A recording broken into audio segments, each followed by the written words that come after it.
Kuna mtu anaongea? Ukitaka kufanikiwa, nenda kinyume na taratibu za dunia hii.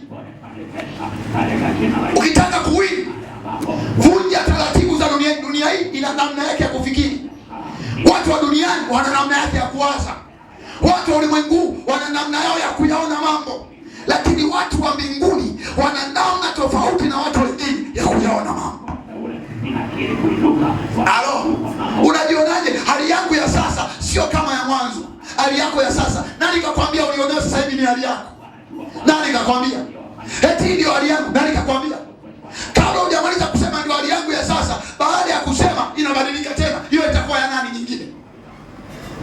Bwana mbona sifa. Na ndio maana soma maandiko utaelewa kila jambo lina wakati wake na majira yake. Kila jambo sio la kwako. Mambo huenda sawasawa na nyakati na majira, sio ya kwako. Ndio maana kuna siku wewe utaki kabisa kutembea bila gari, lakini gari inaharibika, unatembea bila gari, utake au usitake, majira yamekataa. Bongo kweli. Wakati mwingine, yani mimi jamani, ningependa mwaka huu nipate ndoa nzuri, nipate familia nzuri. Mambo sio ya kwako. Mambo ni ya nyakati na majira. Na ndio maana kwenye Biblia waliowahi kufanikiwa sana walikuwa wanaitwa wana wa Israeli.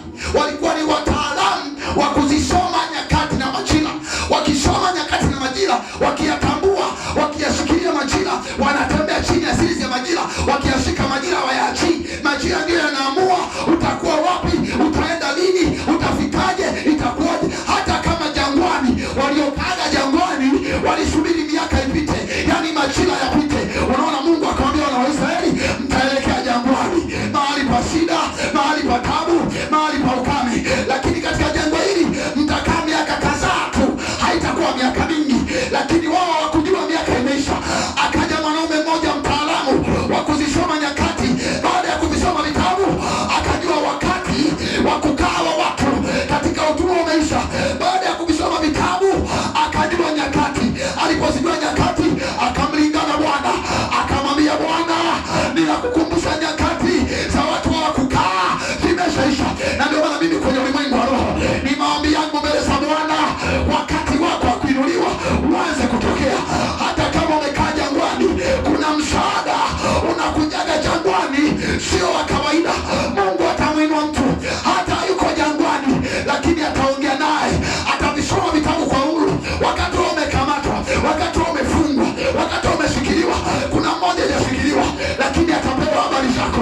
Ndio maana Biblia inasema hata wakati ule wana wa Israeli wakiwa utumwani wakalia, wakamwomba Bwana.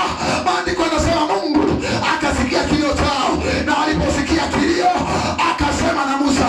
Ni maombi yangu jioni ya leo, Mungu aseme na yule mtu ambaye amepewa neema ya kukupeleka mahali katika jina la Yesu.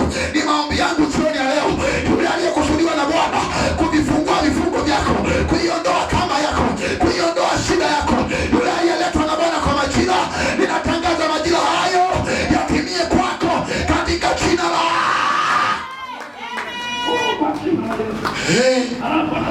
jangwa. Katika jangwa kuna kisima. Kile kisima watu hawafanyi, hawakioni. Pasipo kujua, unayemtukana njiani ndiye ambaye atakwenda kukupa maji ya kule unapoenda. My God, my Father, Mungu atufungue macho. Mungu atufungue macho.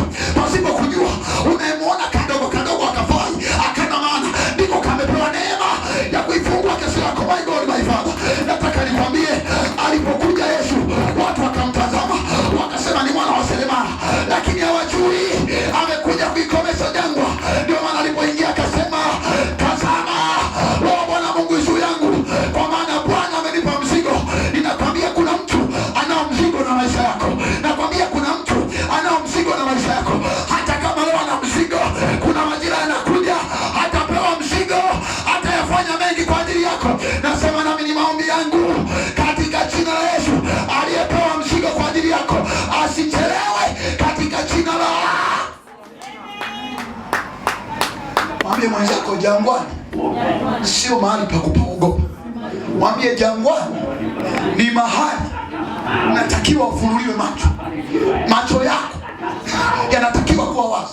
Na ndio maana nimesema hivi, sio Elia tu, Soma maandiko. Bwana wetu Yesu Kristo alikaa jangwani. Alikaa wapi? Muulize mwenzako, wewe ni mkuu kuliko Yesu? Kitabu cha